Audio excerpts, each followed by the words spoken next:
नमस्कार, आपके साथ मैं हूं दीपिका शर्मा और आप देख रहे हैं क्राइम तक। माफिया क्वीन के इस एपिसोड में आपका स्वागत है। बात करेंगे एक ऐसी लड़की की जिसकी उम्र तो सिर्फ 10 साल रही, लेकिन इस 10 साल की उम्र में उसने एक ऐसी वारदात को अंजाम दिया जिसे सुनकर आप भी हैरान हो जाएंगे।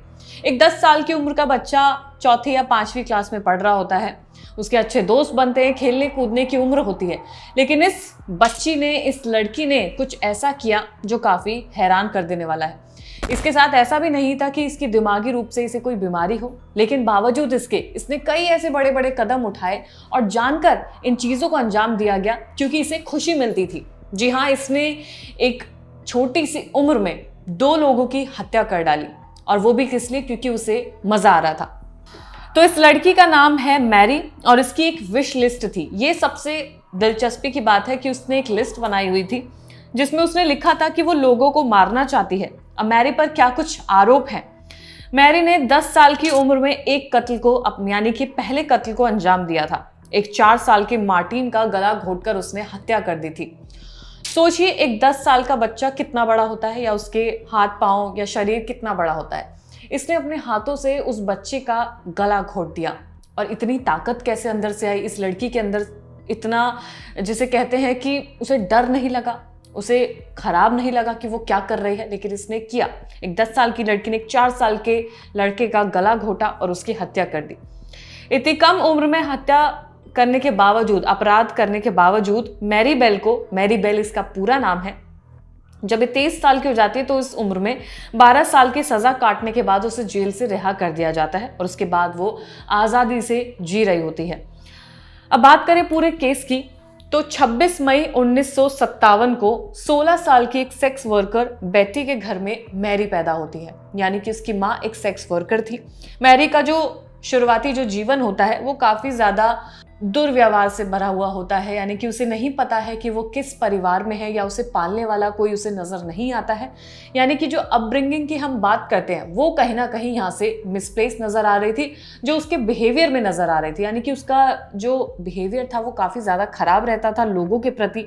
मैरी अक्सर रहस्यमय घटनाओं में शामिल रहती थी। यानी कि कुछ ना कुछ वो ऐसी हरकतों में रहती थी जो गलत होती हैं, जो इलीगल होती हैं, उनमें हमेशा शामिल रही, जिससे कुछ लोगों ने उसकी मां की ओर से उपेक्षा या संभावित मनुसूचन सिंड्रोम के बारे में अटकलें लगाई। यानी कि लोगों ने भी कई तरह की बातें उठाई, आरोप लगाए गए, जिसे कहते हैं कि ये कह देना कि तुम्हारी माँ एक सेक्स वर्कर है। इस तरह की बातें मैरी को झेलनी पड़ती थी।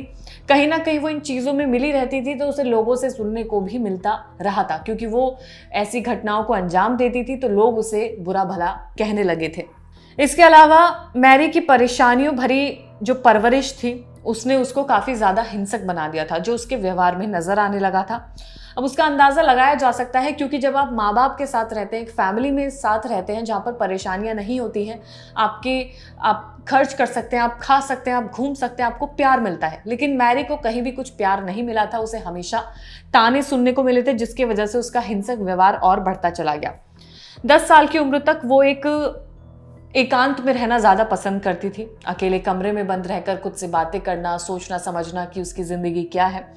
इसके अलावा वो चालाकी भरी चीज़ें करती रहती थी। उसकी प्रवृत्ति जो थी, उसका जो बिहेवियर था वो बहुत ज़्यादा चालाकों वाला हो गया था, जो हिंसा के कगार पर था। इसी से अंदाज़ा लगाया जा सकता है, जब उसके जीवन में इतनी हिंसा बढ़ चुकी थी तो उसने अपना फ्रस्ट्रेशन, गुस्सा एक बच्चे पर निकाला। अपनी पहली हत्या से पहले के हफ्ते में मैरी ने लगातार अजीब व्यवहार प्रदर्शित किया। 11 मई 1968 में एक 3 साल के लड़के के साथ वो खेल रही थी, जो हवाई हमले के दौरान, यानी कि जब एक लैंड कर रहा होता है प्लेन, उस दौरान उसको गंभीर चोट लग जाती है, या कोई प्लेन क्रैश कर जाता है, उस दौरान एक गंभीर चोट लग जाती है, ऐसा उसके परिवार को लगा। लेकिन ये भ्रम था, इसके पीछे कोई और नहीं बल्कि मैरी थी। शुरू में उसके माता पिता को ये दुर्घटना लगी क्योंकि उनका बेटा गंभीर रूप से घायल हो गया था। अगले दिन रिपोर्ट सामने आई कि मैरी ने 3 छोटी लड़कियों का गला घोटने का प्रयास किया, जिसका रिजल्ट ये रहा कि पुलिस पूछताछ और चेतावनी पुलिस की तरफ से दी गई, लेकिन कोई भी आरोप नहीं लगाया गया। 25 मई को अपने 11वें जन्मदिन से एक दिन पहले मैरी ने इंग्लैंड के स्कॉटवुड में एक खाली पड़े घर में मार्टिन ब्राउन की गला दबाकर हत्या कर दी थी। यानी कि उसने पहले एक कमरा तलाशा जो खाली हो, वहां पर वो पहुंच जाती है, उस बच्चे को अपने साथ लेकर जाती है, वहां पर उसका गला घोटती है और उसकी हत्या कर देती है। बाद में वो अपनी एक दोस्त नॉर्मा बेल के साथ घटना स्थल पर लौटती है। सोचिए 10 साल की उम्र का ये बच्चा, ये लड़की ये तमाम घटना कर रही है। उसके बाद वो अपनी दोस्त को वहां लेकर जाती है, लेकिन जब वो वहां पहुंचती है उसने देखा कि स्थानीय जो लोग हैं वहां पर ऑलरेडी पहुंच चुके हैं, यानी कि लाश को बरामद कर लिया गया है। मार्टिन के मौत के बाद मैरी उसके घर आती है, उसे ताबूत में देखने के लिए कहती है, उसके परिवार वालों से कहती है कि वो उसे देखना चाहती है। परिवार वालों को तो नहीं पता कि यही वो लड़की है जिसने उनके बच्चे को मारा है। अब उसके बाद मैरी को पता चलता है कि गला घोटने के बाद उसकी मौत हो चुकी है। जब उसने उस बच्चे को ताबूत में देखा, उसने और नॉर्मा ने एक नर्सरी स्कूल में तोड़फोड़ भी की थी। मार्टिन की मौत के जिम्मेदार लेते हुए नोट छोड़े और भविष्य में हत्या की धमकी दी, जिसे पुलिस ने एक शरारत बताकर खारिज कर दिया। यानी कि जब एक 10 साल का बच्चा ऐसा करता है तो कहीं ना कहीं, चूंकि ये बहुत समय पहले की बात है, कानून की जो व्यवस्था है वो उस वक्त की देखी जा सकती है कि क्या हालात है जहां पर इन बच्चों को छोड़ दिया जाता है। कुछ दिन बाद मैरी और नॉर्मा को स्कूल के बाहर पकड़ा गया था, लेकिन बिना किसी आरोप के उन्हें छोड़ दिया गया।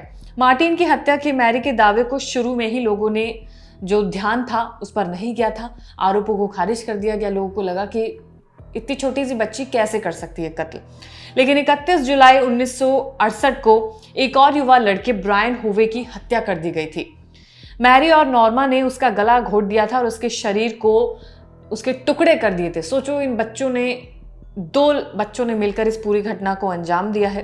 अपने मुकदमे के दौरान मैरी बेल के कार्यों को केवल हत्या के आनंद और रोमांच के लिए प्रेरित बताया गया, यानी कि मजे मजे में इस हत्या को अंजाम दिया गया, जिसके कारण उसे मनोरोगी, यानी कि उसे दिमागी बीमारी थी, वो स्टेबल नहीं थी, ये टैग देकर हत्या का दोषी ठहराया गया। नॉर्मा बेल जिसने साथ दिया था, उसको भी बरी कर दिया गया, यानी कि उसे कोई सजा नहीं मिली।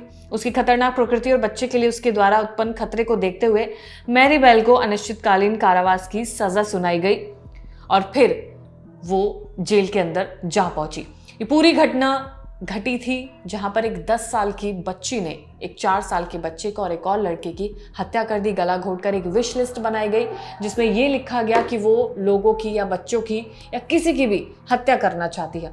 तो सोचिए, एक दिमागी रूप से इस लड़की के मन में क्या कुछ चल रहा था। एक सेक्स वर्कर के घर में पैदा होती है जहाँ पर यह आकलन लगाया जाता है कि उसे प्यार नहीं मिलता है, उसका हिंसक व्यवहार होता हुआ चला जाता है, जिसके बाद से उसने ये तय किया कि अब वो लोगों को मारना शुरू करेगी। कहीं ना कहीं ये पूरी तरह से एक फ्रस्ट्रेशन है जो वो अपने परिवार की फ्रस्ट्रेशन उन बच्चों पर निकाली गई।